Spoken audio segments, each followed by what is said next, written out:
চোখটা কিন্তু এক ধরনের ব্যাকটেরিয়া হইছে, এটা আমাদের কবুতরের হয়। মনে হয় কেউ পাল্লা পাল্লা বা কিছু দিছিল। কবুতর কিন্তু উঠতে পারে, কিন্তু ও কিছু দেখতে পারে না, কিছু দেখতে পারে না। ওরা আমি নিচে থেকে উঠেছি। আমি একটা কথা বলবো, সে এই কবুতরটার উপরে পুরাপুরি টর্চার করছে এবং বাচ্চাটার সাইজ এখনই প্রায় মাদির সমান। প্রথম কথা ভাই, কবুতরের উপরে জুলুম করেন না, কবুতরকে এভাবে কষ্ট দিয়েন না। আসসালামু আলাইকুম দর্শকবৃন্দ, কি অবস্থা সবার, কেমন আছেন আপনারা? আপনাদের সবাইকে আমাদের নতুন একটা ভিডিওতে স্বাগতম। তো দর্শকবৃন্দ, আজকের ভিডিওটা আপনার এমন একটা বিষয় নিয়ে, আমি আসলে কি বলবো, যে আমরা মাঝে মধ্যে এমন কিছু কাজ করি যেসব কাজের কারণে আমাদের কবুতরগুলো অনেক বেশি কষ্ট পায়। তো আমি যখন রাজশাহীতে ছিলাম, তো তখন আমার আসলে ভাগিনা হয়, লাদেনকে তো আপনারা সবাই চেনেন। লাদেন রেল লাইনে একটা কবুতর পায়, যে কবুতরটার অবস্থা দেখলে আপনাদের বিশ্বাস করেন সবার খুব খারাপ লাগবে। আগে চলেন ওই ভিডিওটা আপনাদের একটু দেখায় নিয়ে আসি। আমরা অনেকে কবুতর পালি। আমি যে রাস্তা দিয়ে যাইতেছিলাম আর কি, এদিকে আমাদের এদিকে হায়দ্রাবাদ, তো আমি এদিকে যাইতেছিলাম, পরে দেখি কি ব্রিজের কোনায় কবুতরটা দেখে ধরলাম। ও লড়তেছে না, চড়তেছে না। আপনারা একটু পাশে আসেন, দেখেন ওর যে ওর চোখটা কিন্তু এক ধরনের ব্যাকটেরিয়া হইছে, এটা আমাদের কবুতরের হয়। মনে হয় কেউ পাল্লা পাল্লা বা কিছু দিছিল। এই যে আমি আজকে আর কি দেখলাম, এই যে এই ব্রিজের এইদিকে ছিল কবুতরটা সবই ঠিক আছে, কবুতরের সব ঠিক আছে। এই যে কবুতরের সমস্যা, এই যে চোখে, এই চোখটায় সমস্যা।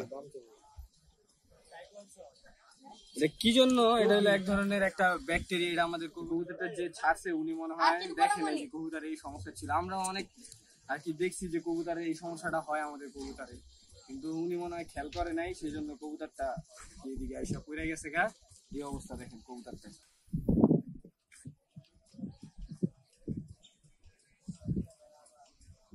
কেউ বিশ্বাস করতে পারবে এই জায়গার ভিতরে কবুতর, এই জায়গার ভিতরে একটা কবুতর পড়া।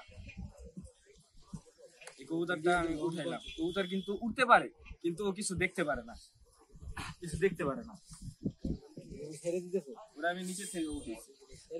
তো দর্শকবৃন্দ, আপনারা তো দেখলেনই। তো ব্যাপারটা হচ্ছে যেটা, যে এই কবুতরটা মূলত পাল্লার কবুতর ছিল, হ্যাঁ। আর এই কবুতরটার চৌকুইটা ছিল, খুব বাজেভাবে চৌকুইটা ছিল, যেটা মনে করেন যে আপনার এই কবুতরটা যে পালতেছিল বা যে পাল্লা দিছে সে আসলে খেয়াল করে নাই।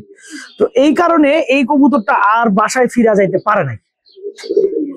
কারণ হচ্ছে এই কবুতরটা চোখে কিছু দেখতেই পাইতেছিল না। তো এই যে কবুতরটার করুণ পরিণতি, রেল লাইনে পড়ে আছে, বসে আছে, ঠিক আছে, বাসায় যাইতে পারতেছে না, এর জন্য কিন্তু পুরাপুরি দায়ী হচ্ছে এই কবুতরটা যে পালছে সে। আমি একটা কথা বলবো, সে এই কবুতরটার উপরে পুরাপুরি টর্চার করছে। অনেক সময় হয় কি, আমরা আমাদের ভালো কবুতরের উপরে খুব কনফিডেন্স থাকি যে যেভাবে ছাড়বো ওভাবে আইসা পড়বে, কিন্তু ভাই একটা কবুতর যদি চোখে সমস্যা থাকে, চোখের মধ্যে যদি ব্যাকটেরিয়া জমে, ওই কবুতর তো আসতে পারবে না ভাই, ওই কবুতর তো দেখতেই পারবে না। আপনারা কবুতরটার অবস্থা দেখছেন। তো আপনাদের কাছে আমার অনুরোধ থাকবে, কবুতর পাল্লা দেওয়ার আগে কবুতরটাকে ভালো মতো চেক করে নিবেন, কবুতরটার অবস্থা বুঝে নিবেন, তারপরে পাল্লা দিবেন। কারণ একটা বোবা জানোয়ারকে এইভাবে কষ্ট দেওয়ার কোনো মানে হয় না। তো আমি ছিলাম না, লাদেন কিন্তু কবুতরটা নিয়ে আসছিল, কিন্তু কবুতরটা নিয়ে আইসা কবুতরটা 2 দিনের মাথায় আসলে খাবারটা যে খাবে, ও খাবারও দেখতে পাইতেছিল না। এর মধ্যে আমি ছিলাম রাজশাহীতে, তো যে কারণে আসলে আপনার লাদেন ট্রিটমেন্ট করতে পারে নাই। তো আমি ওরে বললাম কবুতরটা বাসায় নিয়ে যাও। তো আমি আইসা দেখি কি করা যায়। আমি আসার আগের দিনই কবুতরটা মারা গেছে। তো এই মৃত্যুর জন্য, ঠিক আছে, এই কবুতরটার এই যে সাফারটার জন্য ভাই আমরাই দায়ী। আর এখন আপনাদেরকে আরেকটা জিনিস দেখাই, আমি আমার কিছু কিছু কবুতরের বাচ্চা পেয়ারিং করে কিভাবে ডেভেলপ করছি, এটা একদম লাইভ আপনাদেরকে দেখাবো। আসেন। ছোট্ট সাইজের মাদি, মাথাটা মনে করেন গোলগাল।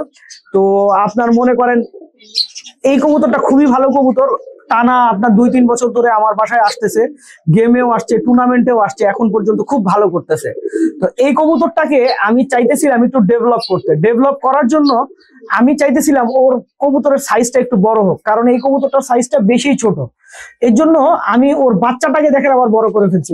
আপনারা দেখেন মাদিটা কিন্তু গোলগাল শেপের, হ্যাঁ, আর বাচ্চাটাকে দেখেন, বাচ্চাটা কিন্তু গোলগাল শেপের হয় নাই, বাচ্চাটা হচ্ছে ডাউন শেপের, বড় ঠোঁট, বড় মাথা, এবং বাচ্চাটার সাইজ এখনই প্রায় মাদির সমান।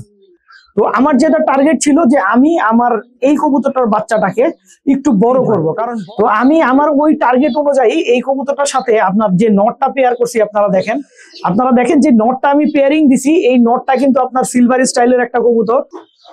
বাচ্চাটা অনেক মোটামুটি সাইজে অনেক বড় হয়ে গেছে, এবং আমি যদি এই যে বাচ্চাটা ফুটছে এই বাচ্চাটার সাথে আবার ছোট কবুতর জোড়া দেই, যখন এই বাচ্চাটা বড় হবে এই কবুতরের বাচ্চা কিন্তু আবার সাইজে ছোট হবে। তো দর্শকবৃন্দ, ভিডিওটা আমি এখানেই শেষ করতেছি। প্রথম কথা ভাই, কবুতরের উপরে জুলুম করেন না, কবুতরকে এভাবে কষ্ট দিয়েন না। আর দ্বিতীয় কথা হচ্ছে যে এটা যে পেয়ারিং এর মাধ্যমে আপনারা একটা কবুতরকে বিভিন্ন ধরনের শরীরের আকারে নিয়ে আসতে পারবেন, কোয়ালিটি ডেভেলপ করতে পারবেন।